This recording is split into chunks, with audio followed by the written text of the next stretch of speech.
E isso que você falou do humor pra passar uma mensagem, eu senti muito. Porque você ri. Eu até comentei isso no episódio com o Rai. Você ri e no segundo depois você tá destruída. Você pensa, nossa, eu vivi isso, nossa, por que eu me deixei passar por isso? E são reflexões que a gente tem muito, né? Quando a gente lê livros que falam sobre isso, sobre relacionamento. A gente repensa muito.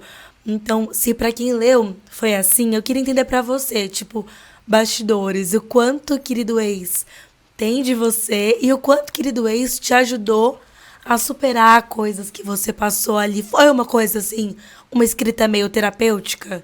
Letícia, fala a verdade. Você quer perguntar se eu tenho um ex que entrou pra um reality show, né? A gente Sim, quer nomes, de forma a gente quer nomes. discreta, de forma discreta. Não, quando eu olhei, eu falei, gente, isso tem que ser autobiográfico. Não é possível. Assim, eu acreditei que, de fato, o ex estava lá, fez sucesso. Mas, enfim, eu queria que você contasse um pouco sobre esse processo também. Quantas mensagens por dia você recebe perguntando quem é o ex? Não, todo mundo já fez a experiência de jogar o próprio nome no Google. E aí quando escreve lá, Juan Julia, quem é o ex-namorado? Ex-namorado. Mentira! Nossa, Sim. é muito bom. Mas é uma ótima pergunta, porque o querido ex, ele é bem autobiográfico em um sentido. Tem vários acontecimentos do livro que fizeram parte da minha vida, mas também tem uma parte ficcional. Inclusive, o terceiro capítulo do livro é basicamente a réplica exata de uma cópia que eu realmente mandei para um ex-namorado. Vou até reler. E tá no livro. É o tipo de coisa que você faz quando você escreve um livro aos 20 anos, assim. Ele é pessoal de uma forma que eu não faria hoje em dia. Tenho muito orgulho dele, mas assim, ele é bem... Esse protagonista é muito parecido comigo. E não tô falando só do fato dele ser muito fã da Taylor Swift. Gente, minha mãe lendo esse livro, acho que ela ficou, sei lá, 6 meses pra conseguir ler, porque ela lia um parágrafo, um capítulo e chorava. E me ligava chorando, filho, isso aconteceu com você. Aí eu falava, não, mãe, é tudo ficção. É tudo ficção. E o querido ex, ele é um pouco terapêutico no sentido de que eu tinha acabado de sair desse relacionamento abusivo. Assim, dos 15 aos 19 anos eu fiquei namorando um cara e foi um relacionamento um pouco pesado em vários sentidos. E quando é o seu primeiro amor é muito mais difícil, porque você tem certeza que você vai ficar com aquela pessoa pra sempre. E o querido ex, ele é uma forma de entender tudo aquilo que eu passei.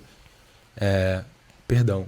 Qual foi a sua pergunta de novo, Letícia? Depois do Covid, o meu cérebro virou um mingau. Foi isso mesmo, de quanto foi terapêutico pra você, pra reviver, né, isso tudo e de repente curar algumas feridas. Te ajudou a curar algumas feridas? Exato. Em certo sentido, sim. Quando eu terminei o querido ex, eu senti que eu já estava livre daquele relacionamento, tanto que é um pouco doloroso reler o livro. Quando eu fui gravar o audiobook do querido ex, eu narrei, era um pouco... Dava vontade de reescrever? Isso aqui eu vou fazer diferente. Com vou certeza. ler aqui diferente. Tem umas partes que são um pouco cringe. Você falou, Juan, você escreveu essa frase desse jeito? Que coisa brega, quantos adjetivos na mesma sentença? Mas, ao mesmo tempo, tem uma potência de revisitar o seu passado. Acho que isso é muito legal sobre publicar um livro jovem, né? Tem gente que fala, cara, eu tenho vergonha, não quero publicar meu livro agora, porque ainda não me sinto preparado. Mas, ao mesmo tempo, é como se fosse uma linha do tempo de quem você era. Então, eu leio o querido ex e eu vejo o Juan de 2017, sabe? E assim como viralizou, representa muito mais quem eu sou hoje em dia. E aí, eu acho que é muito significativo o fato dele ser completamente diferente do querido ex, nesse sentido. Então, sim, o querido ex, ele é tanto um vômito pessoal, assim, dessas experiências que eu tive, mas ele também vem de uma necessidade minha de me ver em um espaço de protagonismo. Porque eu sou obcecado por cultura pop. Eu cresci consumindo todas essas sagas de fantasia. E aí, quando eu me entendi como um menino gay, eu fui procurar livros com protagonismo LGBT. E na época não era fácil de encontrar.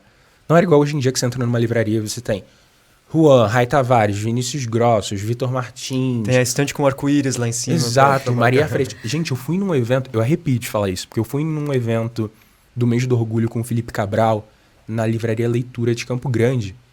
E aí eu cheguei lá e eles botaram arco-íris e docinhos de arco-íris coloridos e assim, os funcionários com camisa do orgulho e a livraria cheia de jovens LGBTQIA+. E assim, por muito tempo, os nossos livros ficavam escondidos na estante lá atrás.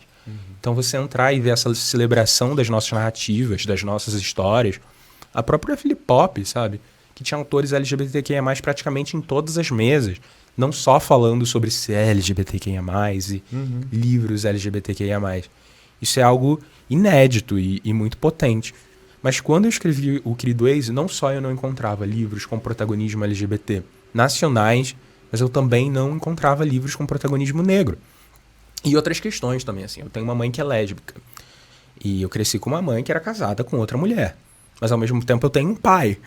Então, era uma configuração familiar que fugia muito das histórias que eu consumia e que eu trouxe para O Querido Ex. Então, meu protagonista também é um jovem que tem 2 mães, tem um casal de mães lésbicas. Porque a forma que eu tinha de entender meu lugar no mundo sempre foi através da cultura pop e das narrativas.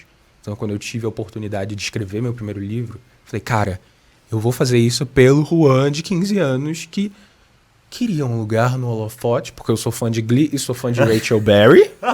Então, assim, gente... Que não vai poder ler seu livro, infelizmente. Ai, gente. Por motivos de... Mas o meme da Lia Michelle não sabendo ler, gente. Eu entrei em 1 milhão de threads do Twitter pra entender o que era isso. Se você tá assistindo de casa e não tá entendendo, procure. Entra no Twitter, tem 1 milhão de threads. Aproveite. Eu falei ontem na Flip Pop, falei, gente, eu me senti a própria Rachel Berry. Aí alguém falou assim, então como você escreveu um livro? Eu me sentia a própria Rachel Berry. Falava assim, gente, então essa é a minha chance de ser o protagonista da minha própria história. Tanto que acho que na bio do Querido Ex eu até falo isso, assim. Esse livro é a resposta para todas as vezes que disseram que eu não podia ser o protagonista da minha própria história. Então, ver O Querido Ex nas livrarias, e não só ele, mas todos esses livros, e aí a gente começa a extrapolar a gay, a cisnormatividade, só personagens gays ou lésbicas, a gente começa a ter personagens trans, não binários sendo representados. Cara, isso é muito potente. Isso é novo, né? A gente não via isso uns 4, 5 anos atrás. Então, O Querido Ex surge de todos esses desejos e ansiedades e frustrações da minha juventude, sabe, Letícia?